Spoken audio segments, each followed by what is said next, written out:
A prostate gland, and with age it may start giving you problems. Now Dr. VJ joins us this morning to discuss what types of trouble men should be looking out for. Good morning, doctor. Good morning. Well, I guess there's some questions. I guess we ought to say where the prostate is and what it actually does. Okay.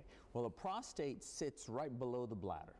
So the urine tube that takes urine from your bladder out of your body actually goes from the bladder first to the prostate, then it goes outside.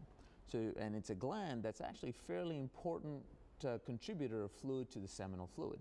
That's what its function is. Its function is to provide certain additional ingredients to the seminal fluid to allow it to function more normally. Okay. Now, what is it that goes wrong?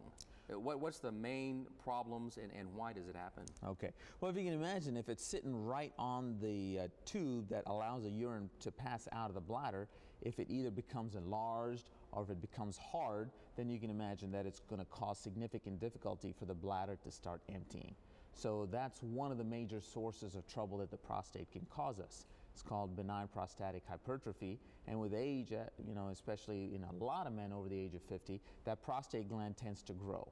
And as it grows, it can squeeze down on that urine tube, diminishing the man's ability to eliminate urine. So that's one source of trouble. Another source of trouble is an infection.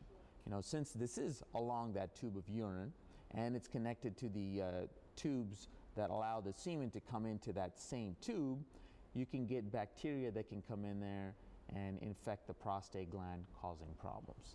And then third, there's a chance of it developing cancer, as there is in many organs of our body. How would the guy know there was a problem? Well, obviously, all of a sudden you notice a steadily decreasing speed or volume of urine coming out, or having to work harder and harder to urinate, then that's a symptom that you may be having some kind of a prostate problem, and to go see your primary physician.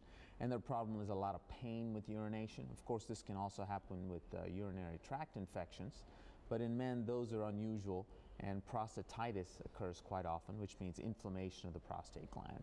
And these same symptoms can also be a harbinger of something worse, such as prostate cancer.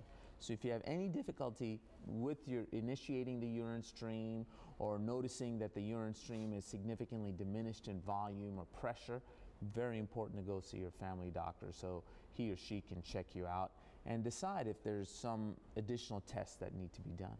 Any supplements or anything you can take to avoid all this? There's no specific supplements. There have been some dietary factors that people think may help, but the best thing is an appropriate diet with lots of fruits and vegetables. We definitely know that the fruits and vegetables and all the factors and vitamins and antioxidants in them allow our body to function more normally as we get older. So that's very important. Another thing is regular exercise. We know that keeps everything in check and appropriate, and avoiding being overweight, which an appropriate diet and regular exercise helps us. So like everything else, prevention is the best thing, and good prevention is appropriate diet and appropriate exercise. All right, listen to that. Free advice, good advice. Thank you, Dr. VJ, for being here this morning. And remember, he is here